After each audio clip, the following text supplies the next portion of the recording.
Right. యేసుక్రీస్తు నామంలో మీ అందరికీ కూడా మా శుభాలు వందనాలు తెలియజేస్తూ ఉన్నాం. దేవుని నామానికి మహిమ కలుగును గాక. హల్లెలూయా. దేవునికి స్తోత్రం. పరిశుద్ధ గ్రంథాన్ని తెరిచి ఒక మాట ధ్యానం చేద్దాం. ప్రసంగి గ్రంథము 7వ అధ్యాయము 14వ వచనం నుండి ఒక మాట చదువుకొని చిన్న ప్రార్థన చేసుకొని మనం ముందుకెళ్దాం. ప్రసంగి గ్రంథము 7వ అధ్యాయము 14వ వచనము. సుఖదినమందు సుఖముగా ఉండుము, ఆపద దినమందు యోచించుము. దేవునికి స్తోత్రం. హల్లెలూయా. ప్రియ సంగమా, దేవుని బిడ్డలారా, దేవాతి దేవుడు ఈ యొక్క ప్రాముఖ్యమైన సమయంలో కొన్ని విషయాలు మాట్లాడడానికి ఇష్టపడుతూ ఉన్నాడు. హల్లెలూయా. ఇక్కడ అంటున్నాడు, మీరు ఆపద దినమున మీరు యోచించండి. హల్లెలూయా. దేవునికి స్తోత్రం.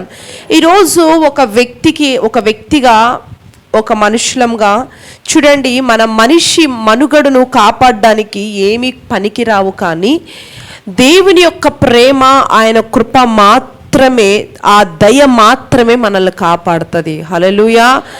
ఎన్ని ఉన్నా, ఒకవేళ నీకు ఎంత కెపాసిటీ ఉన్నా, నీకు ఎంత సామర్థ్యం ఉన్నా, మెడికల్ ఫెసిలిటీస్ నీకు ఎన్ని ఉన్నా, లేకపోతే నీకు బంధువర్గము లేకపోతే ప్రజలు అందరూ కూడా నీ చుట్టూ ఉన్నప్పటికీ, ఎంతో కన్వీనియంట్ నీకు ఉన్నప్పటికీ ప్రభు అంటున్నాడు, చూడండి, ఎంత ఆకాశానికి ఎక్కినా మనం యొక్క పరిస్థితి, మనం ఎన్ని సాధించినా సరే నిస్సహాయులమే.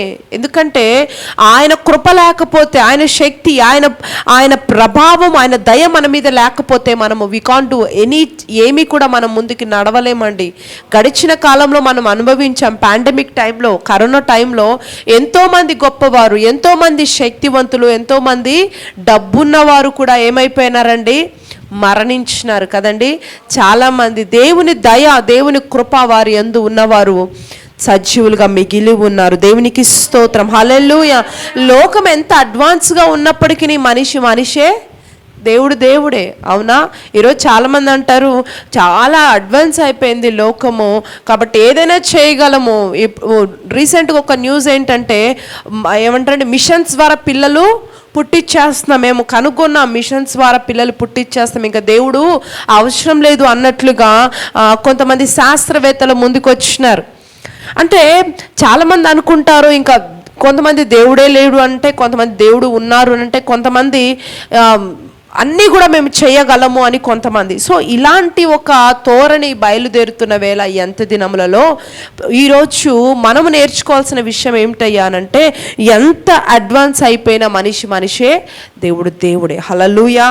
ఈరోజు మనము కంటికి కనిపించని శక్తులతో మనము పోరాడుతున్నాం, యుద్ధం చేస్తూ ఉన్నాం. కంటికి కనిపించే వాటితో ఎలాగైనా మనం యుద్ధం చేయొచ్చు కదండి, ఎలాగైనా పోరాడచ్చు, ఎలాగైనా మాట్లాడచ్చు, కానీ కనిపించని వాటితో మనం ఎలా యుద్ధం చేస్తాం? చేయలేము. అందుకే హెబ్రీ పత్రిక 11:1 అంటాడు, గొప్ప విశ్వాసం ఉంటే దేవుడు యుద్ధము చేస్తాడంట మన పక్షంన. హల్లెలూయా. ఈరోజు కంటికి కనిపించే శక్తులతో ఒకవేళ నువ్వు యుద్ధము చేస్తున్నట్లయితే, దేవుడు అంటున్నాడు, ఆ శక్తులతో నువ్వు యుద్ధము చేయటానికి కావలసిన విశ్వాసము గనక నీకుంటే, నేను నీ పక్షమున ఏం చేస్తాను? యుద్ధము చేస్తాను. దేవునికి స్తోత్రం. హల్లెలూయా. హల్లెలూయా. ఆయన కార్యాలు గొప్పగా ఉంటాయండి, ఆయన కృప చాలా గొప్పది. దేవునికి మహిమ కలుగును గాక. హల్లెలూయా. హల్లెలూయా. దేవునికి స్తోత్రం. విశ్వాసము నీకుంటే కనిపించని శక్తులతో నువ్వేం చేయగలుగుతావు చెప్పు? యుద్ధము చేయగలుగుతావు, పోరాడగలుగుతావు.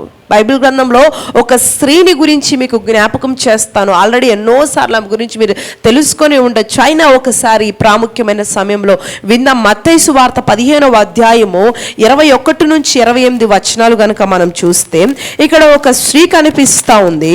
మత్తయి సువార్త 15వ అధ్యాయము 21 నుంచి 28 వచనాలు ధ్యానం చేద్దాం.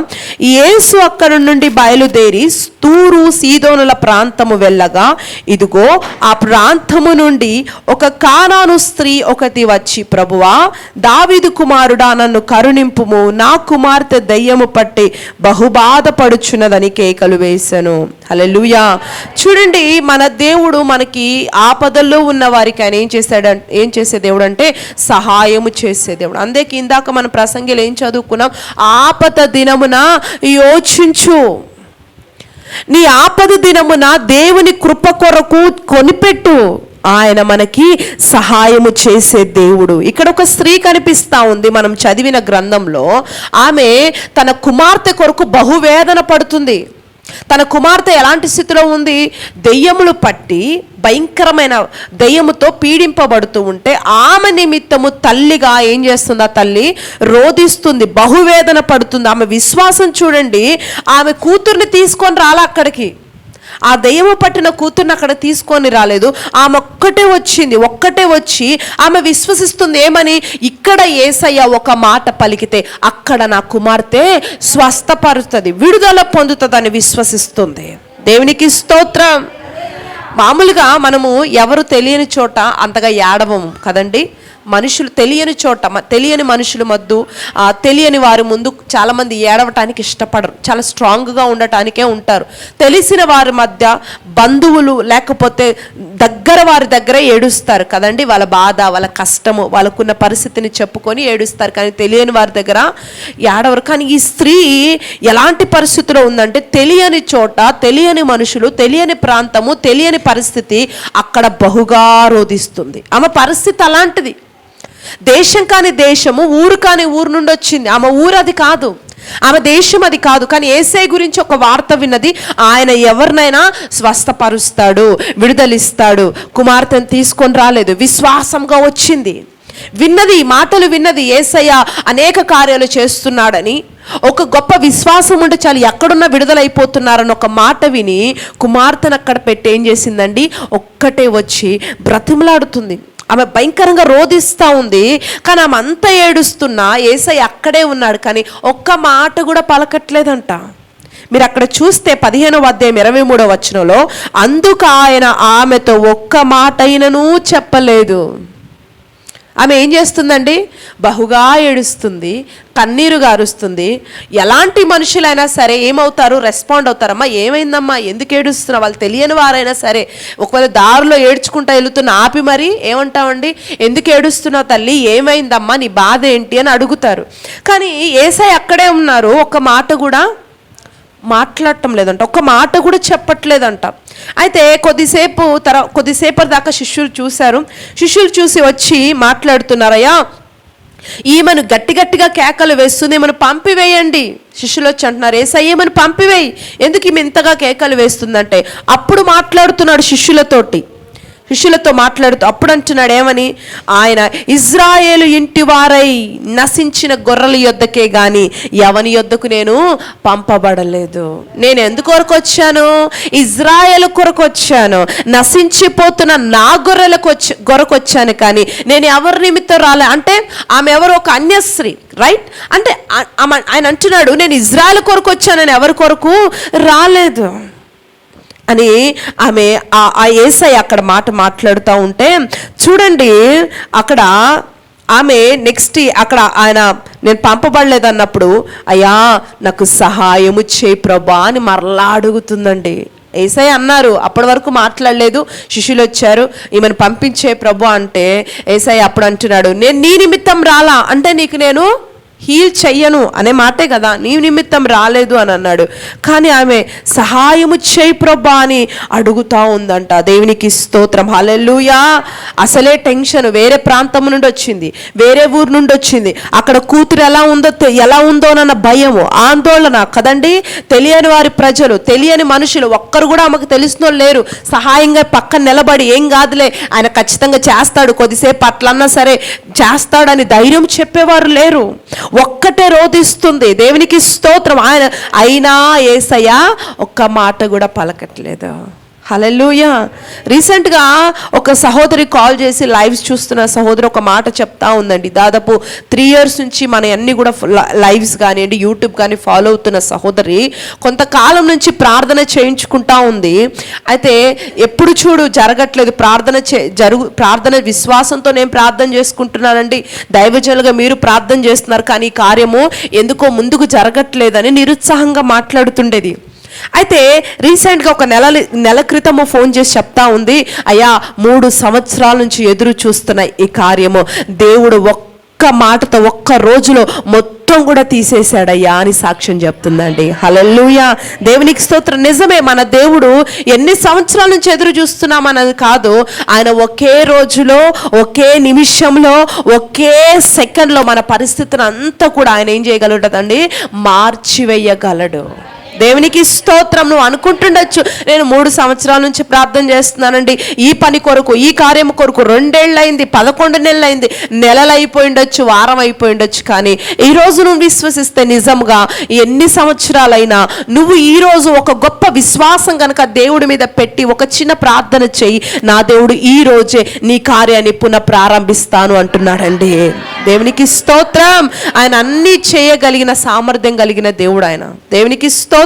శిష్యులు ఏమంటున్నారు, ఈమెని పంపించేయి. ఏం చేస్తుందామే, ప్రార్థన చేస్తుంటే పంపించేయి.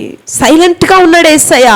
కానీ ఏమంటున్నాడండి, నేను ఇశ్రాయేలు కోసం వచ్చాను, మీ కొరకు నేను రాలేదు. అంతసేపు మాట్లాడలేదు, కానీ ఆమె ప్రార్థన వినట్లేదా అండి? వింటున్నాడు. హీ వాజ్ దేర్, ఆయన అక్కడ ఉన్నాడు, మాట్లాడలేదేమో కానీ ప్రార్థన వింటున్నాడు. Hallelujah. He may be silent but he was not absent. ఆయన అక్కడ లేడని కాదు, అక్కడ ఉన్నాడు, వింటున్నాడు ఆయన. దేవునికి స్తోత్రం. కొంతమంది అంటారు ఆరాధన చెయ్యి అని అంటే, యేసయ్య ఇక్కడ ఉన్నారా, యేసయ్య సమాధానం ఇస్తారా? మాట్లాడకపోవచ్చు, ఆయన నీకు సమాధానం ఇవ్వకపోవచ్చు, కానీ ఆయన ఉన్నాడు కాబట్టి మనం ఆరాధించాలా. దేవునికి స్తోత్రం. హల్లెలూయా. మోషేని పంపిస్తాడు కదా ఐగుప్తుకి వెళ్ళి వాళ్ళందరినీ విడిపించుకోరా అని. మోషే అడుగుతాడు, అయ్యా నీ పేరేంటని అడుగుతారు కదా వాళ్ళు, నేనేం చెప్పాలి అని అంటే ఏమంటున్నాడు ఆయన, నేను ఉన్నవాడను అనువాడను, నేను ఈరోజు ఉన్నాను, నిన్న ఉన్నాను, రేపు కూడా నేను ఉన్నవాడను. ఆ మాట చెప్పు. దేవునికి స్తోత్రం. హల్లెలూయా. చూడండి, అప్పుడు ఆయన అక్కడ లేడు అని కాదు, ఆయన అక్కడ ఉన్నాడు, కానీ ఆయన మాట్లాడట్లేదని. అంతే, మాట్లాడలేదు కానీ ఆయన ఏం చేస్తున్నాడండి, వింటున్నాడు. దేవునికి మహిమ కలుగుని కాక. హల్లెలూయా. నీ అవమానంలో ఉన్నాడు, నీ కష్టంలో ఉన్నాడు, నీ బాధలో ఉన్నాడు, నీ శోధన ఉన్నప్పుడు ఉన్నాడు, అన్ని పరిస్థితుల్లో ఆయన ఉన్నాడండి. ఆయన ఉన్నాడు. దేవునికి స్తోత్రం. చాలామంది అనుకుంటారు సమాధానం కొరకే ఎదురు చూస్తారేమో కానీ, కార్యము కొరకే ఎదురు చూస్తారేమో కానీ, ప్రభువు మనల్ని ప్రతి పరిస్థితిని ఆయన చూస్తున్న దేవుడు. అందుకే కీర్తనకారుడు అంటాడు, నేను పడుకున్నది, నేను లేచింది కదండి, నువ్వు నన్ను పరిశోధిస్తున్నావయ్యా, నా మనస్సులో ఆలోచన రాకముందే నీకు తెలుసు, నేను పడుకున్నది నీకు తెలుసు, ఏ టైంలో పడుకుంటాను, ఏం మాట్లాడతాను, నా నోటిలో నుండి ఆ మాట రాకమునిపే నీకు తెలుసు. 139వ కీర్తన అంతా రాస్తున్నాడు, అయ్యా నా పరిస్థితి అంతా కూడా నీకు తెలుసు అని. మీరు చదవండి తర్వాత 139వ కీర్తనలో, నన్ను పరిశోధిస్తున్నావు. మన పరిస్థితి అంటే మన నాలుక నుండి నోటి బయట మాట బయటికి రాకముందుకే ఆయన తెలుసంట మనం ఏం మాట్లాడతాము. దేవునికి స్తోత్రం. హల్లెలూయా. రాత్రి పడుకున్నప్పుడు సడన్గా ఒకవేళ పీడకాలు వచ్చి లేచి కూర్చున్నావా, అప్పుడు కూడా ఆయన అక్కడే ఉన్నాడు. దేవునికి మహిమ. హల్లెలూయా. ఆయన ఉండటం ఆశీర్వాదం అండి, ఆయన ఉండటము మనకి బహుమానము. చూడండి, ఆమె యేసయ్య ఏమంటున్నాడు, నేను ఇజ్రాయెల్ కోసం వచ్చాను, అయినా ఆమె వదలట్లేదండి. ఈయనేంటి ఇంత మాట అంటున్నాడు, ఇంతసేపు ఇంత ఏడిస్తే కూడా ఈయన ఎంత మాట అంటున్నాడు అని రోషంతో వెళ్ళిపోలా, బాధతో వెళ్ళిపోలా. ఏం చేసిందండి, తగ్గించుకొని ఆయనను వదలకుండా కూర్చుంది, ఆరాధన చేస్తూనే ఉంది. శిష్యులు అంటున్నారు, ఈమెను పంపించేయి, ఈమెను ఎందుకయ్యా ఇక్కడ కూర్చోబెట్ట, ప్రజలందరూ వెళ్ళని ఒకలాగా చూస్తుంటే ఎలా ఉంటుందండి, అంత గుంపులో ఆమె ఏడుస్తూ ఉంది, యేసయ్య మాట్లాడట్లేదు, శిష్యులు వచ్చి పంపించే అంటే ఆ సిచ్యువేషన్ ఎలా ఉంటుందో ఒకసారి ఆలోచించండి. అయినా సరే ఆమె ఏం చేస్తుందంట, విశ్వాసముతో అలాగే ఆరాధన చేస్తూనే ఉంది. నువ్వు ఆరాధన చేస్తున్నప్పుడు మాట్లాడుతున్నాడా, దర్శిస్తున్నాడా, అది సెకండరీ. కానీ నువ్వు ఆరాధన చేస్తూ ఉంటే ఏంటో తెలుసా అండి, యేసయ్యను నువ్వు అరెస్ట్ చేసినట్లే, నిలిపివేసినట్లే. యాకోబు ఏం చేశాడండి, ప్రార్థన రాత్రంతా ఆరాధిస్తూ దేవుణ్ణి ఏం చేశాడు, నిలిపివేశాడు. దేవునికి స్తోత్రం. హల్లెలూయా. ఆరాధన చేస్తే అక్కడ నుండి యేసయ్య పోలేడండి. ఎందుకో తెలుసా, ఆయన ఎవరు, ఇశ్రాయేలు చేయు స్తోత్రముల పైన ఆయన ఆసీనుడయ్యే దేవుడు. ఆరాధన జరుగుతుంటే అక్కడి నుంచి ఆయన కదిలే దేవుడు కాదు. నువ్వు ఆరాధిస్తుంటే, నువ్వు ప్రార్థన చేస్తుంటే నీ పక్కన ఒకవేళ కూర్చొని మాట్లాడవచ్చు, కానీ ఆయన నీ దగ్గర నుంచి కదలడు. దేవునికి స్తోత్రం. ఆయన ఉండటమే ఆశీర్వాదం అండి. ఆయన మాట్లాడకపోయినా సరే ఆయన మనతో ఉండటం మనకు ఆశీర్వాదం. షడ్రకు మేషకు అబేద్నెగోలు ఏం చేశారు? ఆ అగ్నిలో పడ్డప్పుడు వచ్చి భయపడగాకండ్రా అని మాట్లాడా దేవుడు? అరే బయట కాకండ్రా, నేను ఉన్నానులే వచ్చేసాను అన్నాడా? ఏమనలేదండి, వెళ్ళి మౌనంగా నుంచున్నాడు అంతే. ఏం జరిగింది? కాలిపోయారండి? కాలిపోలేదు. దేవునికి స్తోత్రం, హల్లెలూయా.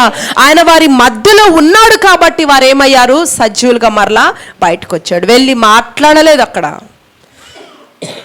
హల్లెలూయా. దేవుడు నీతో ఉన్నాడు, నీ కుటుంబంతో ఉన్నాడు, నీ అలలలో ఉన్నాడు, నీ సముద్రంలో ఉన్నాడు, నీ ప్రయాణంలో ఉన్నాడు. హల్లెలూయా. ఈరోజు ఆయన మౌనంగా ఉండొచ్చు, కానీ ఖచ్చితంగా ఆయన నీతో ఉన్నాడు. ఒక రోజున నీ విశ్వాసాన్ని బట్టి ఆయన కార్యము జరిగిస్తాడు. దేవునికి మహిమ. హల్లెలూయా. ఎవ్వరూ లేని చోట నువ్వు కేకలు వేస్తున్నావా, అరిచి ప్రార్థన చేస్తున్నావా, అక్కడ కూడా ఆయన ఉన్నాడు. ఏమంటున్నాడండి ఆ తర్వాత కూడా? ఫస్ట్ సరే వచ్చి కూర్చున్నావు కదా, నా పిల్లల కొరకు, ఇప్పుడు పిల్లల కొరకు నువ్వు రొట్టెను చేసుకొని దాన్ని పిల్లలకి ఇవ్వకుండా కుక్క పిల్లలకి ఎవరికైనా ఇస్తారా అంట. ఇప్పుడు ఆమె కదలట్లేదు, వెళ్ళు అన్నా సరే. తర్వాత ఏమంటున్నాడు యేసయ్య? 24వ వచనం చూస్తే, పిల్లల కొరకు రొట్టెను తెచ్చి తయారు చేసి కుక్క పిల్లకి ఎవరు అయ్యారు కదా అని అంటే, ఆ మాట ఇప్పుడు ఆ మాట మామూలుగా మనము లోకరీత్యా కనుక ఆలోచిస్తా అంటే కుక్క పిల్లతో పోల్చాడా లేదా? ఎస్. ఇప్పుడు నా పిల్లలు, ఇప్పుడు ఇజ్రాయెల్ ఏమన్నాడు? నా పిల్లల కొరకు నేను రొట్టె తెచ్చాను, నా గొర్రెల కొరకు, ఇజ్రాయెల్ కొరకు నేను ఈ రొట్టె తెచ్చాను, మీ కుక్క పిల్లకి నేను వేయలేను కదా అంటే ఆమె ఏమంటుందంటే, కుక్క పిల్లలు కూడా యజమానుడు తిని పడేసినవి తింటది కదా. దేవునికి స్తోత్రం. ఎంత తగ్గించుకుంటుందో చూడండి. సరే అయ్యా, నన్ను కుక్క పిల్లనే అనుకో, నో ప్రాబ్లం. ఏముంటుందండి? కుక్క పిల్లనే అనుకో, ఆ పడేసిన మొక్కలన్న నాకు, ఇప్పుడు పిల్లలు తింటూ కొంచెం కొంచెం జార విడుచుకుంటారు కదా, పొడిపోద్దా లేదా కింద, ఆ ముక్కలైనా నాకు ఇవ్వు. ఆ ముక్కలో కూడా నీ మహిమ దాక్కుంది. ఆ ముక్కతో నేను బ్రతుకుతానయ్యా, ఆ ముక్కలైనా సరే నాకు ఇవ్వు.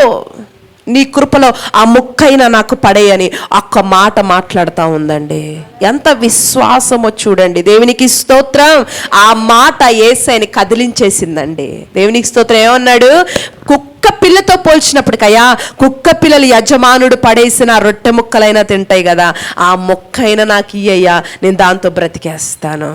దేవునికి స్తోత్రం. హల్లెలూయా. ఆ మాట, ఆ విశ్వాసం కలిగిన మాట ఉంది చూశారు.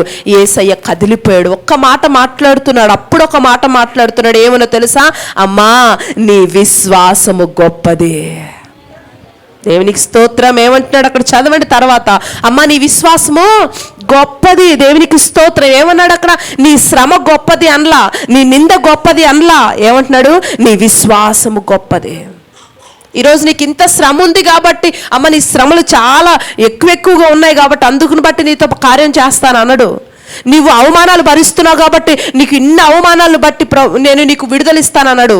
నీ విశ్వాసమును బట్టే నువ్వు విడుదల పొందుతావు. దేవునికి స్తోత్రం. నీ శ్రమ, నీ అవమానం కాదు, నీ విశ్వాసము గొప్పది. దేవునికి స్తోత్రం. యేసుక్రీస్తు ప్రభుకి నీకు శ్రమ ఉందని తెలుసు, నీ కష్టం ఉందని తెలుసు, నువ్వు అవమానాలు పడుతున్నావని తెలుసు, ఈరోజు నువ్వు విడుదల లేకుండా అనారోగ్యంతో ఉన్నావని తెలుసు, అనేకులు నీ దూషిస్తున్నారని తెలుసు ఆయనకి. హల్లెలూయా. దాన్ని బట్టి నీ కష్టం ఉందని ఆయన కనికరము చూపెట్టాడు. దేని బట్టి కనికరం చూపెడతాడో తెలుసా? నీకున్న విశ్వాసాన్ని బట్టి ఆయన కనికరము చూపెడతాడట. దేవునికి మహిమ కలుగును గాక. దేవుని కనికరము పొందాలి నువ్వు అనంటే నీకేముండాలి? గొప్ప విశ్వాసం ఉండాలి. దేవుడి దయ, దేవుని కనికరము నీ మీదికి రావాలంటే దేవుడి సన్నిధిలో తగ్గింపు విశ్వాసమును కలిగి ఉన్నప్పుడు దేన్నైనా తీసుకొచ్చి నీ కాళ్ళ దగ్గర నా యేసయ్య పెడతాడండి. దేవునికి స్తోత్రం. హల్లెలూయా. ఈరోజు ఎక్కడి నుంచి మాటలు వింటున్నావో నాకు తెలియదు బిడ్డ. నీ విశ్వాసము గొప్పదైన నాడు నీ జీవితంలో కూడా నా ప్రభు కార్యము జరిగిస్తాడు. హల్లెలూయా. ఆ ప్రాంతంలో చాలా మంది కష్టంలో ఉన్నవాళ్ళు ఉన్నారు, బాధలో ఉన్నవారు ఉన్నారు, నష్టాల్లో ఉన్నవారు ఉన్నారు. కానీ యేసు కనికరం ఆమె మీద మాత్రమే తాకింది. చాలా మంది ఉన్నారు అక్కడ, కానీ దేవుని కనికరం ఆమెను మాత్రమే తాకింది. ఎందుకంటే ఆమె విశ్వాసము గొప్పగా ఉంది కాబట్టి. దేవునికి స్తోత్రం. నీ విశ్వాసం ఉంటే నిన్ను సమాధి నుండైనా నిన్ను లేపుతాడండి. లాజరును లేపలేదా? లేపాడు. నీ పరిస్థితి, కొంతమంది చెప్తారు నాకు ఇంకేం లేదండి, శూన్యం అయిపోయింది నా బ్రతుకు, అన్నీ పోయినాయి, పోవాల్సిన అన్నీ పోయినాయి, ఆనందం లేదు, పిల్లలు సరిగ్గా లేరు, నా బ్రతికే పోవాల్సినంత పోయింది. నువ్వు నమ్ము, ఈరోజు బూడిదలో నుండి తిరిగి కార్యాన్ని చేసే దేవుడు ఆయన. హల్లెలూయా. బూడిద అయిపోయింది అనుకుంటున్నావేమో, ఆ బూడిదలో నుండి తిరిగి సృష్టిస్తాడు ఆయన నీ కార్యాన్ని. దేవునికి మహిమ. హల్లెలూయా. దావీదంటాడు, అయ్యా నువ్వు నన్ను ఏమైనా చేయి, నన్ను మెట్టు, నన్ను శ్రమ పెట్టు, నన్ను నిందింపచ్చే, కానీ నువ్వు నాతో ఉండు చాలు. హల్లెలూయా. నువ్వు నాతో ఉండయ్యా, నేను ఎంత శ్రమ పడ్డా నేను తట్టుకుంటాను, ఎంత నిందలైనా తట్టుకుంటాను, కానీ నువ్వు నాతో ఉండయ్యా. దేవునికి స్తోత్రం. ఆయన సన్నిధే మనకు వాగ్దానం అండి. హల్లెలూయా. ఎప్పుడైతే ఆ విశ్వాసముతో అంత జరుగుతున్నా, అంతసేపు ప్రాసెస్లో కూడా ఆమె సిగ్గుపడలేదు, భయపడలేదు, రోషపడలేదు, తగ్గించుకుంది, ఆరాధన చేస్తూనే ఉంది, విశ్వాసము సన్నగిల్లలేదు. ఇంత మాట అన్నాడు, ఇంత మాట నాకు ఇంకా చేయలే అని వెనక్కి తిరిగి వెళ్ళిపోలేదు. కనికరించే వరకు, మాట్లాడే వరకు ఆరాధన చేస్తూనే ఉందండి. దేవునికి స్తోత్రం. కదిలిపోయాడు ఆమె మాటను బట్టి. వెంటనే నీ కుమార్తె స్వస్థత పొందింది. హల్లెలూయా. అక్కడ మాట పలుకుతుండగానే అక్కడ మంచం మీద పడుకొని ఉన్న ఆ కుమార్తె ఏమైపోయిందండి, ఆ దెయ్యము నుండి విడుదల పొందింది. దేవునికి స్తోత్రం. ఆ విశ్వాసం నీకుంటే ఈరోజు ఈ లైవ్లో నువ్వు విశ్వసిస్తుండగానే, నువ్వు ప్రార్థన చేస్తుండగానే, ఆ విశ్వాసంతో నువ్వు పలుకుతుండగానే, నీ పిల్లలు లేకపోతే నీ ఇంట్లో వాళ్ళు ఎవరు అనారోగ్యంతో ఉన్నా, ఎవరు శోధనలో ఉన్నా, ఎవరు ఇబ్బందుల్లో ఉన్నా, నువ్వు విశ్వాసంగా ఇక్కడ పలుకు. ఈ లైవ్ చూస్తుండగానే, ఈ మాటలు వింటుండగానే నువ్వు ఇక్కడ నుంచొని పలుకు. ఎక్కడో ఉన్న నీ పిల్లలు, ఎక్కడో ఉన్న నీ దాసులు, ఎక్కడో ఉన్న నీ వారిని నా దేవుడు స్వస్థపరిచి ఒక సాక్షి బిడ్డగా మీ జీవితాల్లో కార్యము చేయబోతున్నాడు. దేవునికి స్తోత్రం.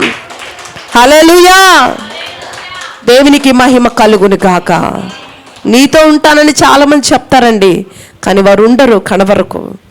ఈరోజు ఎంతోమంది పెళ్లిలో ప్రమాణాలు కదండి, చివరి వరకు ఉంటామని చేస్తున్నారు. ఎన్ని రోజులు ఉంటున్నారండి? ప్రతిరోజు ఎన్ని కేసెస్ మనం చూస్తున్నాం. సంగమా, దేవుని బిడ్డలారా, దేవుడు నీతో సదాకాలం ఉండువాడు. ఆయన సదాకాలము నీ పక్షము నుండివాడు, సదాకాలం నీతో యుద్ధము చేయవాడు ఆయన. ఈరోజు కంటికి కనిపించని శక్తులతో ఒకవేళ యుద్ధము చేస్తూ గెలవలేక ఓడిపోతూ పడిపోతున్న వాడి వలె ఒకవేళ ఈ మాటలు వింటుంటే నా దేవుడు నీతో మాట్లాడుతూ ఉన్నాడు. ఇదిగో నువ్వు విశ్వాసంగా నా వైపు చూస్తే, నువ్వు కంటికి కనబడే శక్తులతో నేను యుద్ధము చేసి పడిపోతూ ఉన్న నిన్ను నేను తిరిగి మరలా లేపి ఒక స్థిరమైన స్థాయిలో, ఒక స్థిరమైన స్థానంలో నేను ఉంచుతానని నా ప్రభు ఈ రోజు నీతో వాగ్దానం చేస్తున్నాడు.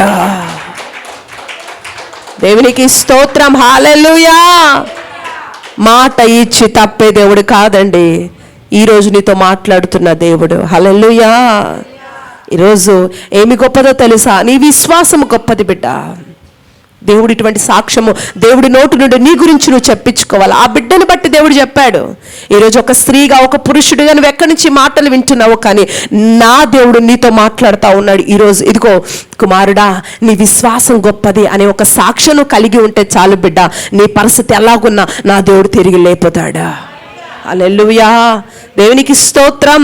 మన దేవుడు పడబోసే దేవుడు కాదండి, సాతాను పడేయాలని చూస్తాడు. దేవుడు తన బిడ్డలు ఎప్పుడు నిలబెట్టాలని చూస్తాడు.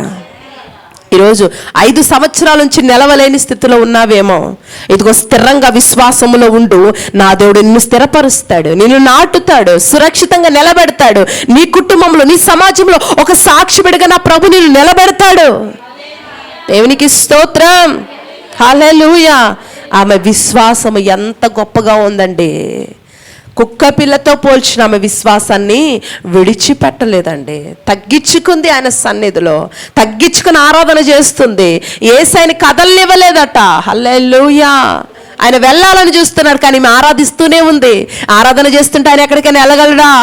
ఈరోజు నీకున్న పరిస్థితిని బట్టి ఎవరెవరికో వెళ్ళి చెప్తా ఉంటావు, కానీ దేవుడి సన్నిధిలో నీ ఇంట్లో కూర్చొని మోకాళ్ళేసి ఆరాధన చేయి. నీ దగ్గర నుంచి కదలడు ఆయన. అంతే, నీ ఇంట్లో స్థిరంగా ఉంటాడు, నీ జీవితంలో ఉంటాడు. ఆయన యుద్ధము చేస్తాడు. దేవునికి మహిమ కలుగును గాక. హల్లెలూయా. ఇటువంటి కార్యాన్ని చేయటానికి ఈరోజు నా ప్రభు నిన్ను పిలుస్తున్నాడు. ఈరోజు నువ్వు విశ్వాసంగా ముందుకు రాగలవా? ఒకవేళ వస్తే నా ప్రభు అంటున్నాడు, ఈ మాటలు నువ్వు వింటుండగానే ఒక పనిని నీ కొరకు నేను ఆరంభిస్తాను బిడ్డ అంటున్నాడు. హల్లెలూయా. నీకు తెలుసో లేదో, నా దేవుడు ఒక్క మాట ద్వారా ఈ సృష్టిని సృష్టించాడు. దేవునికి స్తోత్రం. నీ 100 సమస్యలు, నీ 1000 సమస్యలు ఆయన పలికే ఒక్క మాట ద్వారా నాశనం అయిపోతాయి యేసు నామంలో. హల్లెలూయా. 1000 సమస్యలు ఉండొచ్చు కాక నీ తల మీద ఈరోజు 1000 సమస్యల భారం నీ నెత్తి మీద ఉండొచ్చు కాక నా ప్రభు అంటున్నాడు, ఆయన ఒక్క మాట నీ 1000 సమస్యలు ఏం చేస్తుందట? పాతాళంలో తొక్కి పెడతది అంత యేసు నామం. దేవునికి స్తోత్రం. హల్లెలూయా. ఈరోజు ఆపద్దినములో ఉన్న నీ పరిస్థితిని నా దేవుడు చూస్తున్నాడు. ఆయన వైపు నువ్వు చూడు. మనుషుల పరిస్థితులు, మనుషుల దగ్గర లేకపోతే ఎక్కడి దగ్గరకు పరిగెత్తద్దు. విశ్వాసంగా ఆయన వైపు చూడు. నీ రోగము, నీ శ్రమ, నీ అవమానం ఏదైనా సరే వాటన్నిటినీ ఈ యొక్క దినము నుండి నా ప్రభు లయముచ్చటానికి ఈరోజు నీతో మాట్లాడుతూ ఉన్నాడు. హల్లెలూయా. రాగలవా? ఈరోజు నువ్వు వస్తే ప్రభు కార్యాన్ని ఈరోజే నా ప్రభు నీ పక్షంలో ఆరంభించబోతున్నాడు. ఇటువంటి శ్రేష్టమైన కృప నీ ఆత్మీయ జీవితంలో ఈ దినము నుండి నువ్వు పొందుకుందువు గాక. నీ విశ్వాసము ద్వారా సజీవమైన కార్యాలు ప్రభు ఈ దినమందే నీ జీవితంలో ఆరంభించును గాక. ఆమేన్, ఆమేన్. చిన్న ప్రార్థన చేసుకుందామా?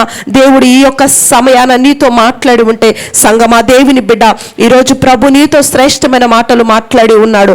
అవును, నీ ఆపద కాలంలో నేను నిన్ను విడిపిస్తాను, నీ విశ్వాసమును బట్టి నేను విడిపిస్తాను అంటున్నాడు.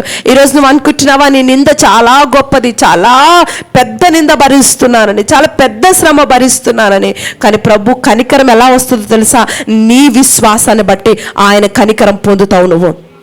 ఈరోజు ఒకవేళ విశ్వాసం సన్నగిల్లుంటే, ఇంకెన్ని రోజులని అవిశ్వాస పడకు. నా ప్రభు నీ పక్షాన చేస్తున్నాడు బిడ్డ.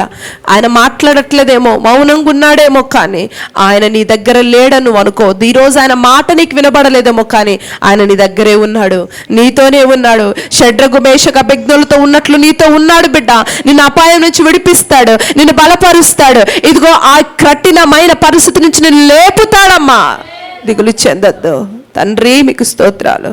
ఆపద దినమున బిడ్డలు నీ సన్నిధికి వచ్చిండగా వారి పక్షంలో మీరే యోచించండి, గొప్ప కార్యములు జరిగించండి, కృపతో నింపండి, దర్శించండి, సజీవమైన కార్యాలు జరిగించి ఒక్కొక్క బిడ్డని సాక్షి బిడ్డగా నిలబెట్టి లైవ్లో ఎంతమంది చూస్తున్నారో వింటున్నారో ప్రభా, దేవాని కార్యాలు త్వరపెట్టు నాయన. బిడ్డలు దేవా ఎక్కడెక్కడి నుంచి, ఏ ప్రాంతం నుండి, ఏ దేశం నుంచి మాటలు వింటున్నారో ఇప్పుడే యేసు నామములో వారి జీవితాల్లో కూడా ఒక బలమైన సాక్ష్యము పొందే వారిగా వారిని మీరు నిలబెట్టుదురుగాక ప్రభా.